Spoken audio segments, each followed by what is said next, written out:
Alors, peut-être vous le savez déjà, mais la gomme à mâcher est interdite à Singapour. Mais en réalité, c'est juste illégal d'importer et de la vendre, sauf si le chewing-gum est vendu pour des raisons thérapeutiques, dentaires ou comme façon d'arrêter de fumer. Alors, pourquoi bannir la gomme et comment impose le Singapour cette interdiction? Quand le Singapour est devenu indépendant en 1965, c'était juste une petite nation insulaire avec pas beaucoup de ressources naturelles. Alors, le gouvernement a concentré à transformer le Singapour en un centre d'affaires et loisirs de classe mondiale. Pour nettoyer le pays, en 1983, Tee Cheang Wan, le ministre du Développement national à l'époque, a proposé une interdiction du chewing-gum. Pendant ce temps, le chewing-gum causait beaucoup de problèmes au logement social. Les vandales ont mis leur gomme à mâcher dans les boîtes aux lettres, dans les trous de serrure et sur des boutons d'ascenseur. Comme chaque autre pays, le chewing-gum était aussi mis sur le sol et sur les sièges des autobus. Pour nettoyer ces chewing-gums, le Conseil de développement du logement a estimé qu'il dépense 150 000 $ singapouriens chaque année juste pour nettoyer ces chewing-gums. Mais Lee Kuan Yew, Premier ministre à l'époque, croyait qu'une interdiction totale serait trop radicale. Comme la plupart des représentants du gouvernement à l'époque, il croyait que l'éducation et les amendes pour des récidivistes seraient le meilleur moyen de résoudre le problème. Mais dans les années 80, le Singapore Broadcasting Corporation, maintenant Mediacorp, était interdit de montrer des pubs qui encouragent la vente de chewing-gum et les confiseries près des écoles étaient interdits de vendre du chewing-gum aux enfants. Ces efforts étaient un peu efficaces, mais ils n'ont pas changé beaucoup au pays. Toutefois, en 1987, le transport en commun rapide de Singapour, ou le MTA, qui a coûté 5 billions de $, a commencé. À l'époque, c'était le plus grand projet public dans l'histoire du pays. Il a été vu comme une chance de moderniser et peut-être même révolutionner le Singapour. Aussitôt que le Singapour a terminé leur système de train, il y avait des rapports des vandales qui ont collé leur chewing-gum sur les capteurs des portes. Ce chewing-gum a empêché les trains de fonctionner proprement et ça a perturbé le service de train. Les incidents comme ça étaient rares mais chers et les coupables étaient difficiles à attraper.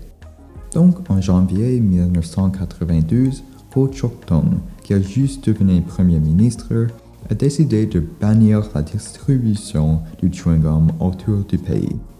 Après l'annonce de l'interdiction, l'importation du chewing-gum était complètement arrêtée.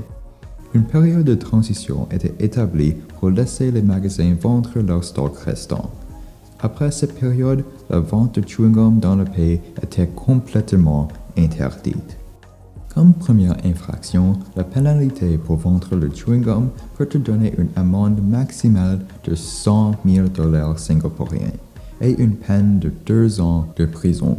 Si une pharmacie vend du chewing-gum à une personne non enregistrée, il peut aussi recevoir une peine d'emprisonnement de 2 ans et une amende maximale de 3 000 $.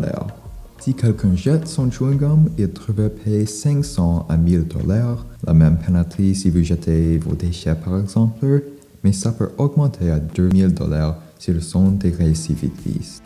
Donc pour les gens qui voulaient encore mâcher de la gomme, ils ont simplement allé à Johor Bahru en Malaisie pour en acheter. Avant l'interdiction, les cas quotidiens de détruits des chewing-gums étaient 535. Environ un an plus tard, en février 1993, les cas quotidiens de détruits a diminué à juste 2. Ça a aidé à réduire les coûts associés avec nettoyer ce chewing-gum et ça a aidé avec la ville à sembler plus propre. Bien sûr, la décision de bannir toute la gomme à mâcher sur l'île n'était pas unanime et beaucoup de gens étaient anxieux de la réduction des libertés personnelles. Mais les promoteurs soulignent que l'interdiction était indéniablement efficace à réduire le coût de maintenance autour du pays. Toutefois, la législation originale a complètement banni la vente de chaque sorte de chewing-gum. Ça inclut les qui sont mâchés pour des raisons thérapeutiques et médicales. En 1999, les États-Unis et le Singapour ont commencé à discuter un accord bilatéral de libre-échange. La Wrigley Company, la plus grande vendeuse de chewing-gum au monde, a enrôlé l'aide d'un lobbyiste pour que le chewing-gum soit un topic vital de l'accord. Le gouvernement singapourien sait déjà que le chewing-gum avait certains avantages. Donc ça, combiné avec la pression des États-Unis, a causé le Singapour de partiellement lever l'interdiction en mars 2004, après que l'accord de libre-échange était signé. Même aujourd'hui, en Singapour, vous pouvez seulement acheter du gum s'ils sont fabriqués pour des raisons thérapeutiques, dentaires ou comme façon d'arrêter de fumer. L'importation et la vente de chewing-gum pour n'importe quelle autre raison est encore illégale, et c'est pourquoi cette interdiction est devenue un des aspects les plus fameux de Singapour aujourd'hui. Et c'est la fin de la vidéo. J'espère que cette vidéo vous a plu et merci beaucoup de l'avoir regardée.